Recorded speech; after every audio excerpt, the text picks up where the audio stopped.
Hi, sa mga nagtatanong ng protein intake, lalo na yung hindi naman nag-workout, yung protein builds and repairs. So, ang muscle, lalaki lang muscle with stimulus.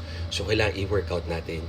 Tapos, close to failure lang, wag failure. Kasi pag failure, hindi na tayo makakalakad or masisira na yung joints, yung ligaments, magkakalagnat tayo, we feel lethargic, ano pa tayo, mahahayo pa tayo. So, tamang workout lang, magiging yung muscles. Sa mga hindi naman nag-workout or mahilig lang sa cardio or sports, hindi nyo na kailangan problemahin yun kasi halos lahat ng pagkain kasama na yung fats, carbs, and protein. Diba? Sobrang minimal. Siguro, kung 70 kilos tayo, baka 1.5 or baka 1 gram per kilo. Pero kung active tayo, kunwari 70 kilos times 2 sa protein, lalo na kung nag-workout. Tsaka lahat yan may calories. So, kung kumakain tayo ng carbs, tsaka may fats, halos konting-konting protein na lang, kundi tataba tayo. Diba? So, sayang naman yung sobrang protein, hindi ma-absorb.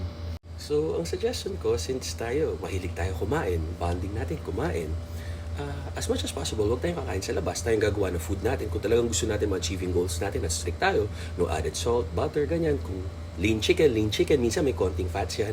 Yung kung kakain tayo sa labas, tapos hindi naman tayo strict sa goals, gusto natin lifestyle, happy tayo, pero fit, konti lang yung protein, tas carbs, tsaka fat, kontihan lang natin. Wag lang calorie deficit lang or intermittent fasting.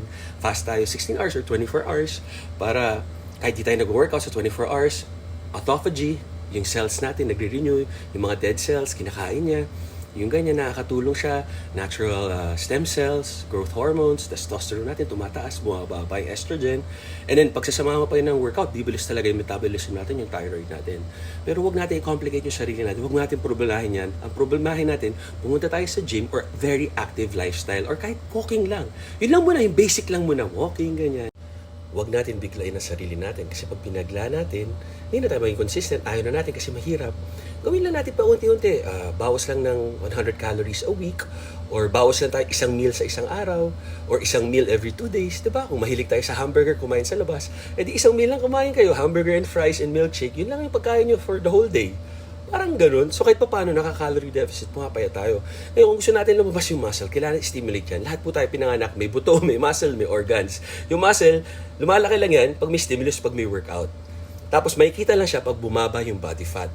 Wala pong spot reduction yung body fat. Holistic yan. Pag may mga spot reduction, mga liposuction na yan, mga medical intervention, mga unnatural na. So medyo may budget doon, tsaka na yun, kakaiba na ibang level na yun, pang mayayaman na yun. So tayo, gusto natin, fasting, sarado ang bibig.